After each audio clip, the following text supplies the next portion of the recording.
Assalamualaikum warahmatullahi wabarakatuh.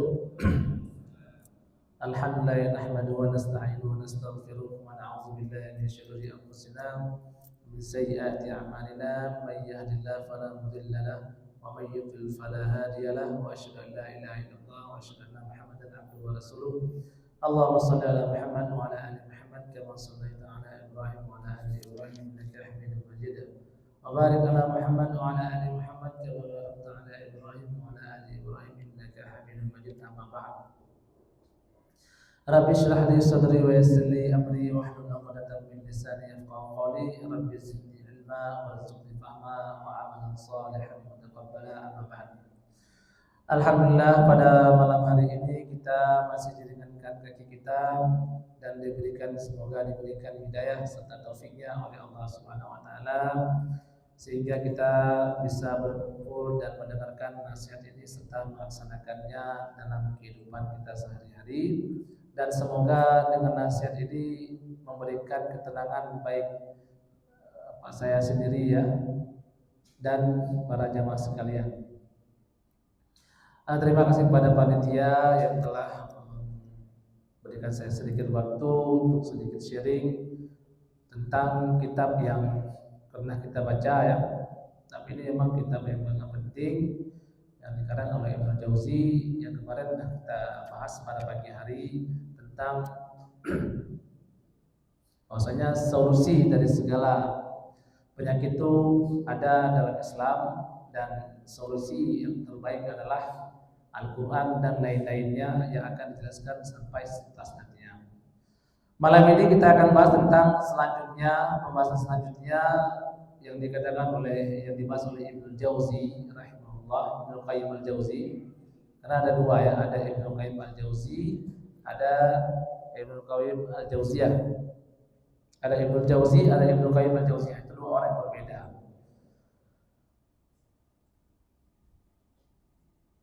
Lanjutan kitab yang disampaikan oleh Ibnu Qayyim al-Jauzi yaitu tentang Dawaul Ayyi as-Su'al, yaitu penyakit bodoh adalah bertanya. Ini tentu jelas ya, penyakit bodoh adalah banyak bertanya.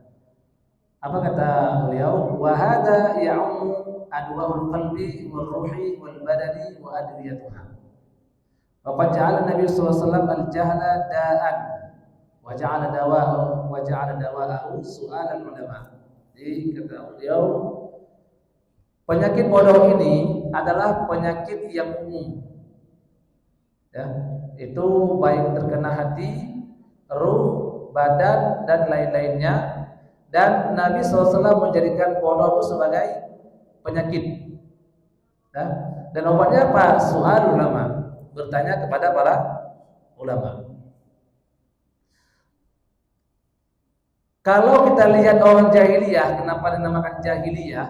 Itu sebenarnya bukan mereka itu bodoh dalam artian tidak bisa membaca, tidak bisa menulis. Itu sebagaimana sebagian orang berpendapat ataupun berpandangan ataupun berasumsi bahwasanya dikatakan jahiliyah karena dia adalah orang yang bodoh. Padahal orang Arab ketika itu orang-orang pintar. Mereka ahli syair, mereka ahli nulis ya, orang-orang pintar, bahkan ahli dagang. Tapi kenapa mereka bodoh? Karena mereka tidak mau menerima kebenaran yang berupa berpengaruh kepada hati, yaitu penyakit hati yang mereka tidak bisa selesaikan dalam dari jiwa mereka. Padahal kalau kita lihat sejarah Rasulullah SAW, para kufir Quraisy itu percaya sekali dengan kerisalahan Rasulullah SAW, sangat percaya. Tapi karena ada penyakit hati sehingga dia tidak percaya, akhirnya Allah buat dia jadi bodoh. Ini hati-hati kita kalau kita sudah mendapatkan satu kebenaran, tapi karena kita tidak mau terima kebenaran tersebut karena keras kepala, akhirnya Allah betul-betul membuat kita tidak paham dengan kebenaran tersebut. Contoh di mana bukti percayanya Abu Jahal terhadap kerisalahan Rasulullah SAW dan dia sangat yakin, yaitu satu hari ada seorang orang Arab ya yang dia itu Abu Jahal tuh pernah berutang sama dia. Jadi sifat Abu Jahal memang sifat buruk dia. Dia kalau udah pinjam utang sama orang nggak mau bayar itu. Ini Abu Jahal. Jadi kalau ada orang yang berutang nggak mau bayar ya seperti inilah. Udah ada duit, padahal ada duit ya, tapi nggak mau bayar. Abu Jahal kan orang kaya dia. Ada duit dia, dipinjam uang sama orang dia nggak mau bayar. Ini Abu Jahal, sifat Abu Jahal itu diantaranya. Jangan sampai kita jadi seperti Abu Jahal ya. Punya utang, udah pinjam utang, habis itu pura-pura lupa, tak ketemu, asal ketemu, aduh, apa nih, lari terus ya. Nah, ini sifat-sifat yang ada pada Abu Jahal ini seperti ini nih. Kalau ada utang nggak bayar ya. Jadi ini orang Arab Badui mungkin ya, dari disebutkan dalam cerita tersebut ya. Dia bilang sama orang-orang Quraisy di situ, siapa yang bisa tolong saya minta utang saya kepada Abul Hakam ataupun Abu Jahal ya, Abul Hakam itu nama dia. Jadi mereka bilang, oh ada yang bisa. Itu orangnya. Orangnya ditunjuk kepada Nabi Muhammad SAW. Tujuan mereka tunjuk kepada Nabi apa? Ini pasti kalau Nabi yang minta, ini kan musuhnya nih. Kalau Rasulullah yang minta utang pasti ya dimaki lah atau diapalah ya. Nggak mungkin dikasih. Orang tuh mau ulok-ulok lah. Orang Rasulullah. Akhirnya datanglah dia kepada Rasulullah SAW. Wahai mungkin Syekh atau apalah dipanggil ya. Tolong saya ini ada utang tuh. Abu Jahal ada utang sama saya, Abu Hakam ada utang sama saya, tapi nggak bayar dia. Oh oke. Yuk ikut sama saya. Jadi saya yang minta utangnya. Jadi pas dia pergi dengan Abu Bakar, Nabi Rasulullah dengan datang dengan si Arab ini, diikuti sama orang-orang Quraisy. Orang ini mau lihat apa yang dilakukan oleh Abu Jahal kepada Rasulullah SAW. Nah, setibanya di situ, Rasulullah mengetok pintu, ya, ke pintu. Assalamualaikum, mana assalamualaikum pula? Orang kafir. Assalamualaikum ya, ke pintu. Ke pintu. Nah, ada apa? Kamu ada utang kan sama ini ya? Oh iya, saya udah. Nah, ambil sekarang pulang. Ambil uangnya, bayar ke dia. Dia langsung masuk ke kamarnya, ke rumahnya, langsung diambil duit, langsung bayar ke orang Arab ini. Jadi orang-orang yang kafir Quraisy yang sekitar itu heran semuanya. Loh, kok bisa? Kok bisa seperti itu? Nah, setelah pergi orang Arab ini, Rasulullah pergi, Abu Jahal datang. Hai, kenapa kamu kasih tadi? Apa kamu gak kasih? Itu di belakang belakang Muhammad tadi ada upah yang besar sekali. Kalau saya tidak memberikan uang itu, maka saya akan dihantam. Artinya Abu Jahal ini percaya kalau Nabi ini orang yang sangat-sangat jujur dan betul. Dan beliau itu pernah Abu Jahal pernah mendengar suara Rasulullah baca Quran. Dia oh enak dengarnya ya. Jadi apa yang membuat Abu Jahal tidak mau mengakui kirisahan Nabi? Satu, gengsi. Kenapa gengsi? Karena antara Bani Hashim dengan Bani Makhzumnya Abu Jahal itu saling saling bersaing. Kalau misalnya Bani Hashim berikan sedekah, mereka juga seperti itu. Nah, kalau seandainya kita mengakui kirisahan Muhammad, maka kaumnya Muhammad ataupun sukunya Muhammad menang. Maka saya tidak mau. Ini jadi masalahnya. Sama juga Huyai bin Akhtab itu, ya, Yahudi, dia percaya sekali sama Nabi Muhammad SAW itu ada ciri kenabian sama beliau. Tapi kadang keras kepala, tidak percaya. Bahkan Abu Jahal ketika dia mau perang Badar itu, dia kumpulkan orang, dia bilang, sekarang kita akan membunuh Muhammad. Itu si Muhammad itu yang mengatakan kalau kalian percaya sama kenabiannya, sama Islam, sama Allah, maka kalian akan menguasai Persia dan Romawi. Tuh Muhammad tuh. Sekarang akan kita hantam dia dan akan kita bunuh dia di perang Badar. Ini jadikan olok-olok. Karena Rasulullah pernah datang Abu Jahal, dikatakan kepada Abu Jahal, kalau kalian percaya dengan agama ini, maka kalian akan menguasai Persia dan Romawi. Yang ketika Rasulullah mengatakan hal tersebut, posisi Rasulullah SAW itu belum kuat. Posisi beliau belum belum ada pengaruh. Artinya seolah-olah itu seperti mimpi. Ya, ibarat kalau kita sekarang ada satu provinsi ya mungkin ya, yang misalnya dia katakan kalau kalian ikut saya, atau ada orang aku Nabi lah misalnya hari ini ya, kalau kalian ikut saya maka Cina, Amerika dan Rusia kita kuasai semuanya. Misalnya ada di pelosok Jambi mungkin ada orang aku jadi nabi mungkin ya, dia bilang seperti itu. Orang ketawa. Ya, kenapa ketawa? Siapa Jambi dengan Cina, dengan Rusia, dengan Amerika? Siapa Mekah? Siapa Muhammad dibandingkan dengan Romawi dan Persia ketika itu? Enggak ada apa-apa ya. Ya, maka ketawa orang itu semua. Nah, padahal Nabi yang Nabi bilang itu benar. Artinya 4 tahun setelah wafatnya Rasulullah SAW, ya, dimulai dari Abu Bakar sampai Umar 4 tahun saja, akhirnya Persia dan Romawi dua-dua runtuh. Bahkan Persia hilang dari peta dunia. Jangan ada lagi namanya Persia. 4 tahun cuma. Dengan senjata yang seadanya, dengan kekuatan yang seadanya, tapi bisa menghancurkan 2 imperium besar, yang sangat besar ketika itu. Nggak bisa diakal, nggak masuk akal. Kok bisa? Tadi iman masuk hati. Makanya kata Rasulullah tuh, bodoh itu penyakit. Orang hari ini kenapa percaya ini, percaya itu, kenapa? Karena penyakitnya adalah bodoh. Coba ya dulu kalau kita tarik sejarah dulu ya. Nah, sejarah Yunani misalnya. Itu Yunani itu dulu, apa tuh mitologi Yunani itu? Kenapa muncul dewa ini, dewa itu? Kenapa muncul filsafat ya? Itu dilatar belakangi karena memakai akal. Ya, yang sebenarnya tidak rasional akhirnya rasionalkan. Apa bagaimana contohnya?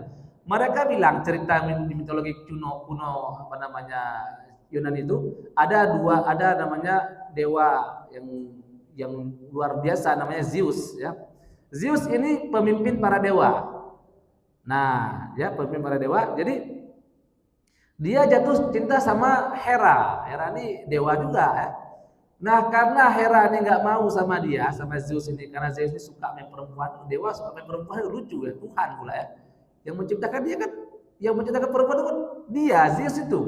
Kok suka sama perempuan? Kan lucu ya. Akhirnya Zeus ini karena si perempuan, si Hera ini nggak suka sama Zeus, diperkosalah si Hera ini. Yang Hera ini dewa juga. Dewa bukan saja kita. Artinya apa? Memang lucu ya. Akhirnya dewa Hera ini hamil. Dewa hamil. Nah, lahirlah namanya Hercules. Nah, ini Bapak pasti tahu ya. Film Hercules dulu ya. Nah, ini kisah mitologi daripada kisah Yunani. Nah, oleh Aristoteles, Plato, ya, Archimedes dan lain-lainnya itu apa pula cerita kalian ini? Orang dibilang ada ahli filsafat ini. Gak betul cerita itu. Nah, dibuatlah konsep filsafat oleh mereka. Nah, ini kita tidak bahas itu ya. Konsep filsafat yang mengedepankan akal daripada, kan mereka tidak ada akal, tidak ada Quran ya. Tapi akal nomor 1. Sehingga akal itulah yang menghukumi mereka. Yang tujuannya jadi rasional, akhirnya jadi nggak rasional lagi. Akhirnya muncullah pendapat mereka, oh alam ini muncul dari air pertama. Air yang tiba-tiba jadi mengeras, jadi akhirnya jadilah ikan jadilah manusia, jadilah macam-macam jadilah. Akhirnya jadi manusia. Akhirnya datang generasi selanjutnya, teori evolusi, yaitu Darwinisme ya. Yang Darwin itu sampai hari ini masih dipelajari di buku pendidikan Indonesia. Saya nggak ngerti apa, Bapak pendidikan itu nggak ngerti. Ya, insya Allah kalau hari ini Bapak Abdul Mukti pasti paham masalah itu ya. Entah beliau nggak mau berubah itu. Yang tahu, yang saya rasa satu Indonesia sudah tahu ya. Yang satu Indonesia itu tahu kalau dia itu bukan berasal daripada monyet. Memang Bapak ingin bilang, siapa nenek moyang kamu? Nenek moyang saya monyet. Mana mau kita dibilang monyet? Nabi Adam itu adalah makhluk yang paling sempurna. Karena satu-satunya yang diciptakan langsung oleh Allah cuma Nabi Adam. Dia nggak ada bapak, nggak ada ibu. Maka dia harus yang paling sempurna. Bahkan lebih tampan daripada Nabi Yusuf alaihissalam. Kalau Nabi Yusuf ini kan ketampanannya mukjizat, lahir daripada ayah dan ibu, diciptakan. Tapi kalau misalnya Nabi Adam, dia nggak ada ibu, nggak ada ayah. Tapi apa juga langsung Allah yang ciptakan. Kun fayakun. Jadi akhirnya apa? Jadilah Nabi Adam, maka dia harus yang paling sempurna. Gak mungkin orang yang paling sempurna itu asalnya dari monyet. Ini pikiran dari mana dia? Dia ada peneliti Inggris ya, pernah buat penelitian kan, yang ada satu mengakui teori Darwinisme, yang satu lagi tidak. Oke, sekarang kita buat eksperimen lah. Siapa yang merasa dirinya dari keturunan kera, coba pergi ke samping. Yang rasa dirinya dari keturunan manusia, coba ke samping. Gak ada yang mau ke samping keturunan kera, gak ada. Artinya dari hati yang paling dalam saja kita gak terima kalau kita asalnya dari kera. Tapi kok bisa bodoh seperti itu ya? Makanya penyakit bodoh itu adalah penyakit. Kenapa? Dia tidak ada satu acuan yang bisa dijadikan pegangan yang untuk menghakimi akalnya benar atau tidak. Sehingga jadi begitu. Yang lucunya kadang-kadang ini itu bukan yang bodoh ini, kadang-kadang bukan orang awam. Orang yang akademisi, orang pintar-pintar. Semakin pintar kok semakin bodoh. Ini aneh ya. Jadi contohnya coba misalnya kita lihat sejarah lagi ya. Karl Marx. Itu Karl Marx itu kan orang pintar dia. Pintar sekali. Ya, dia lihat kalau kita lagi susah, kita dizalimi, ini gereja di Jerman itu ya.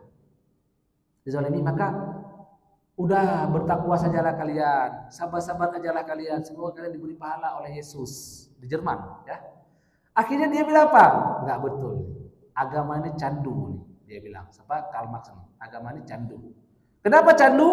Karena gara-gara agama ini orang akan lupa dengan keadilan yang yang dipersekusi, yang di keadilan dia tuh, yang dizolimi dia. Dia lupa kalau dia lagi dizolimi karena agama. Maka dia muncullah adalah agama itu candu. Kenapa? Karena orang-orang orang Kristen dulu kan kalau ada berbuat kesalahan atau buat dosa, akhirnya itu jadi tinggal bayar bayar dosa di Vatikan sana, ya. Kalau nggak masuk lah kepala dia ini nih. Ini orang pintar kalau ini. Akhirnya dia bilang, nggak betul. Agama ini penghancur kehidupan manusia itu agama. Ya misalnya kita dalam Islam misalnya kita dalam Islam, ini dalam konsep Karl Marx ini. Udah ada misalnya kita banyak korupsi, pemerintah banyak korupsi. Kita lihat berita ada yang korupsi 271 triliun. Aduh, emang 271 triliun itu sedikit itu? Kalau dibangun masjid ini mungkin bisa kita bangun emas nih. Ya, ada lagi nanti korupsinya yang pejabat udah kaya korupsi. Terus bagaimana kita? Sabar. Sabar ini kan kita terzalimi ya. Akhirnya dibilang agama adalah candu. Ini konsepnya seperti itu. Nah, inilah terjadi ketika munculnya paham Karl Marx ini, paham komunis ini, karena melihat seperti itu.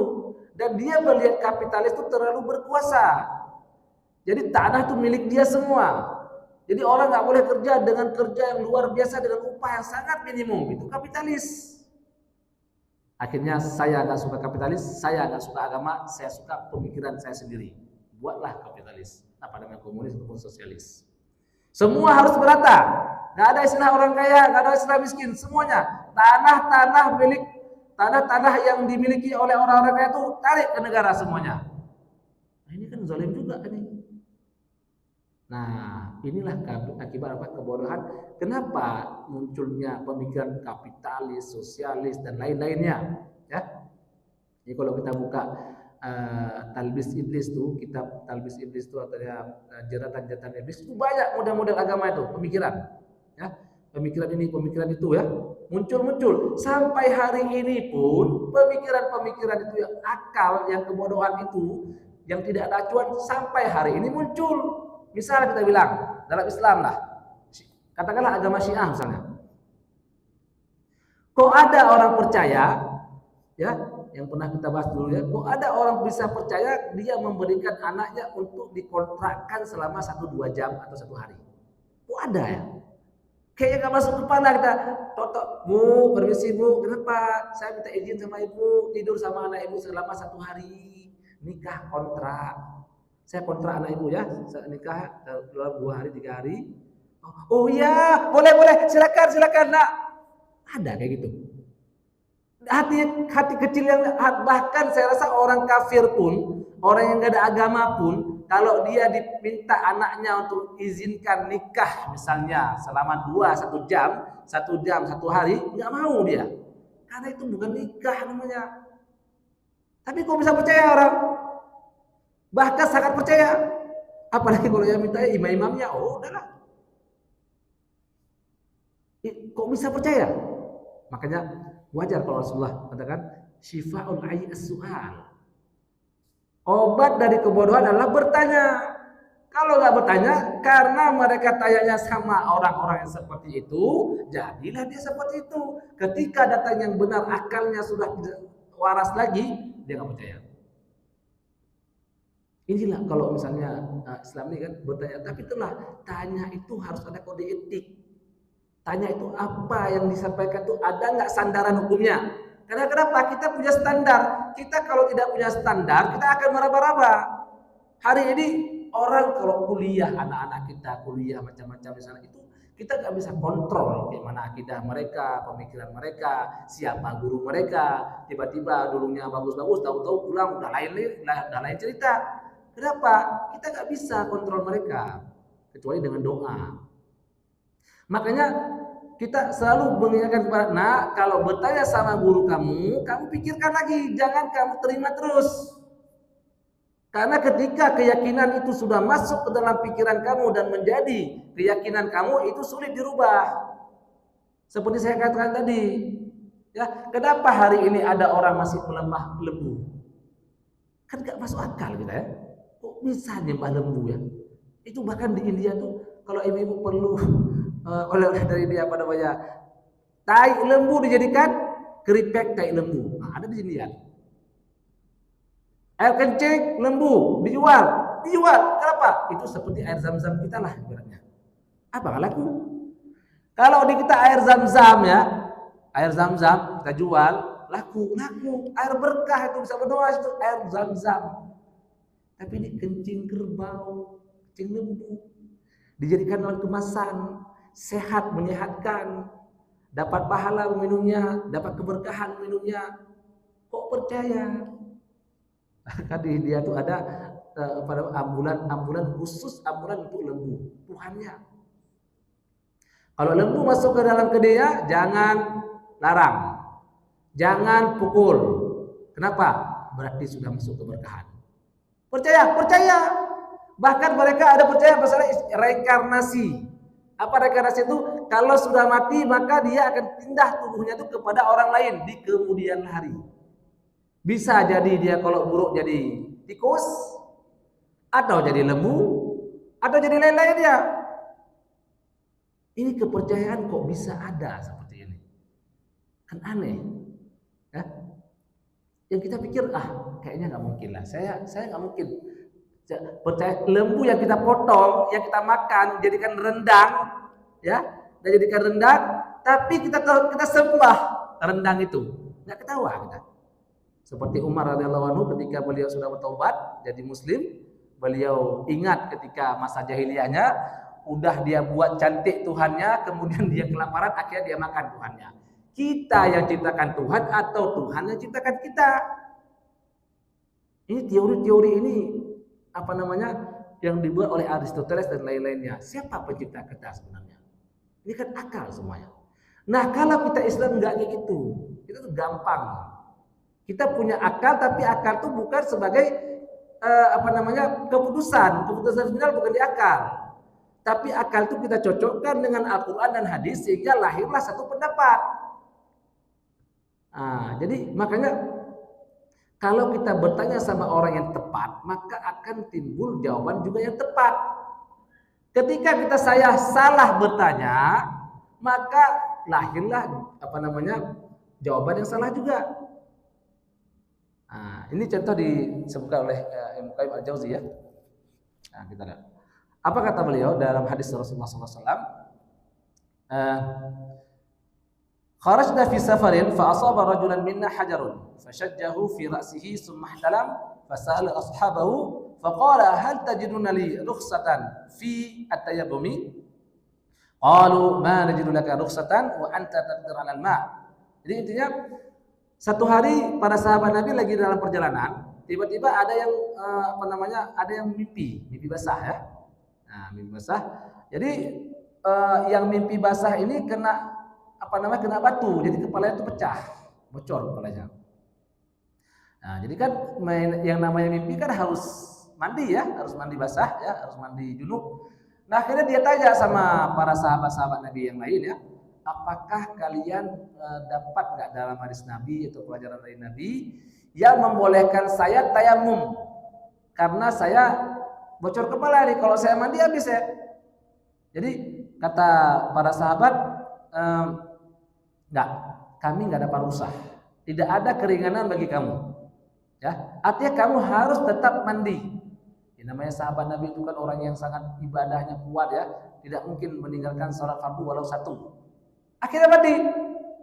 Pas mandi, yang namanya mandi kan air mandi dulu kan harus rata dari atas sampai ke bawah, masuklah air dalam kepalanya. Akhirnya beliau wafat, meninggal gara-gara masuk air itu. Pulanglah para sahabat Nabi ketemu sama Rasulullah SAW, bertanya, apa benar? Apa kata Rasulullah? Qatalahumullahu ala sa'alu Islam ya'lamu. Kalian telah bunuh dia. Kenapa kalian nggak bertanya? Kalau kalian nggak tahu, cukup untuk tayamum dia, boleh tayamum. Kalau lagi sakit seperti itu, jangan paksakan. Akhirnya orang meninggal. Ini namanya apa? Soal, bertanya. Ya, makanya Rasulullah mengatakan, fa inna ma syifa'ul ayyi as-su'al. Maka obat daripada kebodohan adalah bertanya. Contoh seperti kita di sini, orang lagi sakit di rumah sakit lagi opname. Ini sering terjadi ya. Dia nggak bisa wudhu ya. Akhirnya dia nggak sholat. Dengan alasan apa? Nggak bisa wudhu. Atau alasan lain, nggak bisa wudhu karena najis. Ya pakai keteter ya. Keteter kan kencing keluar. Akhirnya kan najis. Akhirnya tidak bisa sah sholat. Akhirnya apa kesimpulan? Tidak sholat. Kenapa? Dan ini banyak sekali dalam masyarakat hari ini. Padahal dia bisa tayamum di situ. Hal-hal darurat itu boleh al-masyaqqatu tajlibut taisir dalam istilah usul fiqh ya. Artinya kesusahan mendatangkan kemudahan. Makanya Islam ini ada namanya usul fiqh, ada namanya usul hadis, ada namanya fikih. Itu supaya kita paham bertindak bagaimana ketika ada sesuatu yang di luar hukum asli. Hukum aslinya kan harus wudu, pakai air. Bagaimana dia pakai air? Yang hukum aslinya yang namanya sholat harus bersih daripada najis. Bagaimana caranya dia membersihkan najis sedangkan dia dalam keadaan nggak bisa bergerak? Inilah perlu bertanya. Ini sangat banyak, sayang. Apa sayang? Mungkin orang itu ahli sholat, ya. Mungkin orang itu ahli sholat, bapak itu ahli sholat yang lagi di opname. Dan opnamenya mungkin opname yang bisa menyebabkan dia kematian, tapi dia tidak sholat di akhir hayatnya. Kenapa? Tidak tahu. Dan tidak ada yang memberitahu, dan dia pun mungkin tidak bertanya. Akhirnya meninggal dalam keadaan tidak sholat. Padahal seumur dunia dia sholat. Kenapa? Karena kebodohan yang ada, tidak bertanya. Ini banyak terjadi. Dia ada juga di kampung saya ya, di Aceh sana. Ini juga nih dari kebodohan. Jadi orang kerja sawah ya, panen sawah. Nah panen kan kotor baju ya. Akhirnya nggak sholat. Alasannya apa? Baju kotor, banyak lumpur ya. Akhirnya dari pagi ya kerja start dari setengah 8 sampai sore.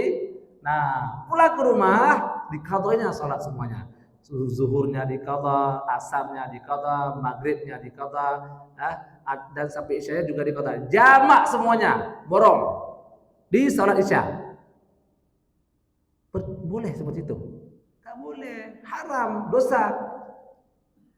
Kenapa beliau berbuat seperti itu? Karena menurut dia kalau kotor baju nggak sah sholat, kena lumpur nggak sah sholat. Maka kita kalau mau mandi lagi apa namanya panen padi itu kan repot. Di mana sumur mungkin, apalagi kalau ibu-ibu ya susah ya. Maka apa kesimpulan dia? Kesimpulannya nggak usah sholat. Padahal mungkin dia orang ahli sholat. Kenapa? Itu keyakinan dia. Seperti itu keyakinan dia. Ini banyak sekali terjadi. Sama juga dalam perjalanan. Kenapa nggak sholat? Bus nggak mau berhenti. Suruh berhenti bus ya. Ya saya punya kalau pergi itu pulang cepat waktu saya pulang dari Aceh ya sini ya itu kan perjalanan 1 hari 1 malam 2 hari lah ya. Itu supir kalau nggak kita suruh berhenti nggak berhenti dia. Dari ujung sampai ke ujung nggak ada yang sholat. Dari di dalam bus tuh ya. Pas salat subuh saya datangin supir tuh. Pak saya mau salat subuh. Oh iya berhenti dia karena dia kan malu juga dibilang nggak sholat. Meski dia nggak sholat. Bapak nggak sholat ya? Bapak muslim ya? Nggak saya sholat ya.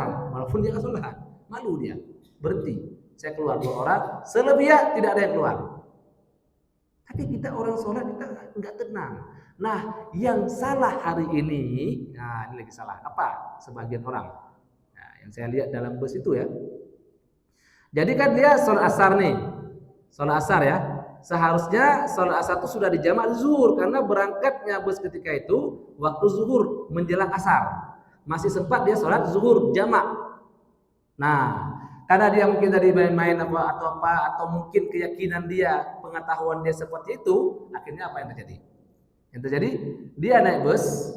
Nah, dia sholat dalam bus sholat wajib. Sholat asar dia jamak di dalam bus. Ini tidak boleh seperti itu. Ya, karena sholat wajib itu harus berhenti dan harus menghadap kiblat. Harus menghadap kiblat kalau sholat wajib. Kecuali sholat sunat. Kalau sholat sunat, takbirnya menghadap kiblat, kemudian bagaimana pesawat ataupun kapal laut berangkat, dah sah. Tapi kalau sholat wajib harus menghadap kiblat. Dia sholat duduk dan dia jamak sholatnya dalam mana? Dalam bus.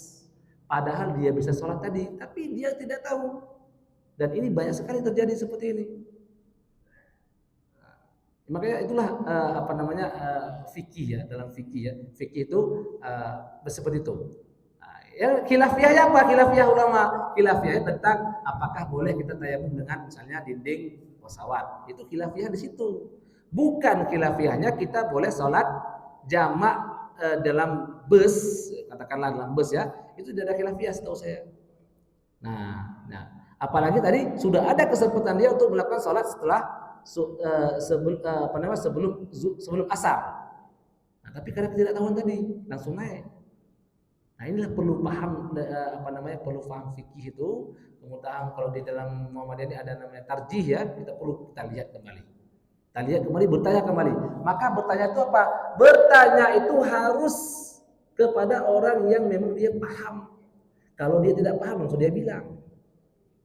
Nah, makanya kalau kita mengamalkan ini kita tenang hati kita. Ya, jadi kita dalam menanggapi satu masalah itu hati-hati, tidak langsung ambil kesimpulan. Sebab hari ini kenapa orang bisa misalnya kafir ya, atau bisa dia menjadi murtad ya. Kenapa tadi? Karena tidak ada ilmu, tidak ada iman.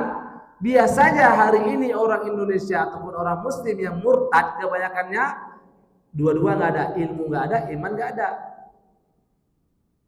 Apalagi orang-orang filsafat, orang-orang yang terlalu banyak filsafat, orang yang terlalu mainkan filsafat, ya. Itu seperti misalnya apa namanya ulil absar ya, tokoh filsafat ataupun tokoh liberalisme Indonesia ya. Itu dia bilang itu sejarah dalam Al-Qur'an, sirah yang sampaikan dalam Al-Qur'an itu bukan cerita asli, itu fiksi itu. Misalnya Nabi Musa membelah laut ya. Nah, itu gak ada sebenarnya Nabi Musa membelah laut, itu cuma gaya-gaya aja supaya ceritanya enak, supaya orang takut. Karun dibenamkan misalnya. Nah, ini kenapa? Karena dia mungkin belajar di barat, kemudian dia belajar sama profesor-profesor ahli Quran versi barat. Ahli Quran tapi versi barat, yang dia kadang-kadang nggak bisa bahasa Arab. Saya punya dosen orang Surabaya itu saya pelatihan tuh ke S3 dulu ya, Sudan itu. Beliau pernah cerita, kawan dia ngajar di Oxford di Inggris sana. Apa dia ngajar? Tafsir. Tapi kawan dia itu orang Indonesia, ya, tafsir ngajar, profesor mungkin ya, di Oxford ngajarnya tafsir. Tapi dia nggak bisa bahasa Arab. Dia telepon, gimana nih artinya apa gitulah. Telepon, ente ini ngajar tafsir, tapi kok nggak bisa bahasa Arab? Artinya rujukan tafsir yang dia gunakan adalah tafsir Barat. Apa nggak begitu kepalanya? Logikanya kita sebenarnya gini ya, kalau mau belajar Arab, mau belajar sesuatu kan ke pakarnya ya. Kalau belajar hadis pakarnya ke Arab lah, bukan ke Barat. Kalau mau belajar kedokteran mungkin, nuklir mungkin, ataupun kimia mungkin, oke, ke Jerman sana, cocok ke situ karena memang itu tempatnya. Tapi kalau belajar agama di situ itu bukan tempatnya. Dia bertanya tentang konsep ketuhanan, akhirnya asal-asalan dia bilang, warisan hari ini tidak lagi cocok. Masa sih seperdua perempuan, para laki-laki seperti seperdua perempuan? Nggak mungkin itu, nggak adil Islam, nggak adil. Berubah. Nah, kenapa? Tadi kita berburu sama orang yang salah, kita bertanya sama orang salah, akhirnya fatwa yang salah pun akan muncul. Sehingga jangan heran kalau pemikiran hari ini dalam Islam muncul lagi aneh-aneh aja. Itu aja yang lihat apa yang kemarin itu yang sempat viral yang gufron itu. Itu kan kayak dukun dia, tapi orang percaya. Percaya enggak? Percaya. Tah apa-apa, ngomong bahasa semut lah dia bilang, apalah dia bilang. Ya enggak masuk akal, tapi kok percaya orang? Percaya, banyak. Itu lagi yang apa namanya pesantren Zaitun tuh, yang imam khutbah Jumatnya perempuan, ya, kok santrinya 7.000 santrinya katanya ya, kok bisa 7.000 santri yang dia itu assalamualaikum salam Yahudi itu lupa saya itu, salam Yahudi itu salamon itu salam kok ada mana orang tua itu ya, kok bisa kasih anak ke situ? Dia kasih ke buaya, dikasihnya harimau, dikasihnya katanya 7.000 santri, banyak 7.000 tuh kan sedikit. Al-Quran dipijak-pijak sama dia mungkin, safnya udah oke lah. Kalau masa Covid beda-beda, bisa apa namanya jarang-jarang, oke lah Covid, selesai Covid masih sebut itu. Ini orang nih kok percaya. Yang saya lucu, percaya juga orang. Siapa nih gurunya nih? Makanya nggak heran kita kalau kemarin waktu datang Paus itu disambut di Monas di Masjid Istiqlal tuh pakai baju Sinterklas itu. Karena ya gitu-gitulah. Jadi itulah kita sayang ya, hari ini sayang Islam ini sekarang hari ini kan kita ini sekarang bingung, kita nih banyak perbedaan hari ini, bingung mana yang harus kita ikuti, bingung. Maka sebenarnya yang kita ikuti apa? Nah, inilah kita harus belajar, bertanya. Tanya Pak, ada nggak Al-Qurannya, ada nggak hadisnya, paham nggak dia bahasa Arab, apa dia tuh backgroundnya bagaimana? Jangan-jangan ada orang baru taubat nih. Seharusnya orang baru taubat tuh belajar Al-Quran, belajar tafsir, tahu dipegang mic dia. Baru taubat jadi penceramah, apa mau dibilang? Ini bahaya ini. Fadallu adalu, disesat lagi gara-gara dia. Baru tamat misalnya baru masuk dari Kristen ataupun dari preman, ada preman yang bertatu-tatu badannya, taubat tiba-tiba. Jadi langsung jadi ustaz besar. Gimana caranya? Kita udah banyak lah, udah belajar S1, S2 tafsir, gak ngerti juga Quran. Susahnya karena gini ya, kalau kita bandingkan Islam dengan orang Kristen itu beda. Kalau Kristen itu 4 tahun kita belajar, kuliah 4 tahun, setahunnya khusus pemahaman Injil, sudah paham. Dalam Kristen gak ada pembahasan, oh ini terjadi khilafiyah antar ulama, gak ada seperti itu. Kalau mau doa tuh harus begini, harus begitu. Kalau angka sholat begini, gak ada seperti itu dalam Kristen, gampang.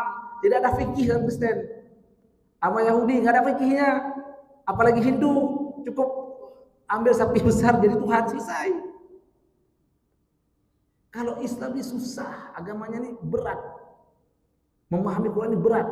Perlu fikihnya, perlu nahunya, perlu sarafnya, perlu hadisnya, banyak. Orang yang pakar hadis, kuliah hadis dari S1 sampai dia bahkan sampai profesor, hang kepalanya juga. Ada dulu di Mesir tuh, dia kuliah hadis dia. Tapi di barat hadisnya.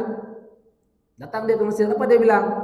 Ternyata hadis Bukhari itu tidak semua sahih, kata dia. Baru belajar di sana. Salah ngomong dia di Mesir pula dia ngomong.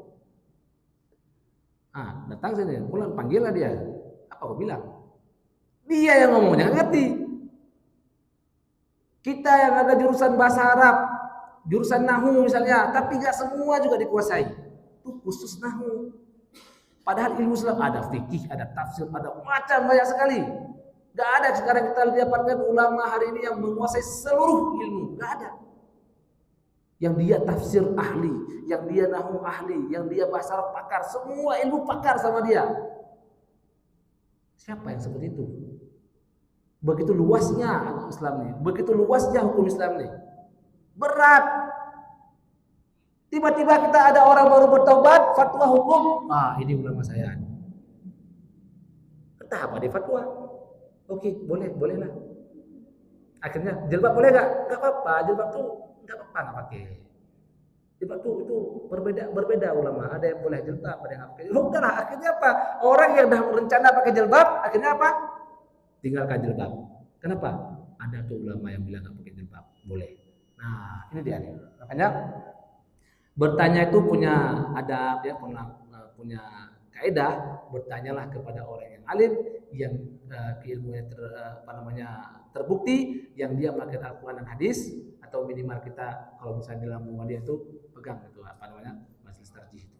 Nah, kalau kuat lagi ilmu, paham lagi baca, maka pelajarilah sendiri, bertanyalah apakah ini benar atau tidak benar, maka kita akan dapat kekuatan ilmu yang bagus dan akan mendapatkan ilmu yang bagus serta hidayah Allah Subhanahu wa taala. Amin ya rabbal alamin. Semoga Allah memberikan kita pemahaman, ilmu yang paham, ilmu yang benar, ilmu yang bisa memasukkan kita ke surga Allah Subhanahu wa taala. Allah wa iyyakum ajmain. Subhanakallahumma wa bihamdika asyhadu an la ilaha illa anta astaghfiruka wa atubu ilaik. Assalamualaikum warahmatullahi wabarakatuh.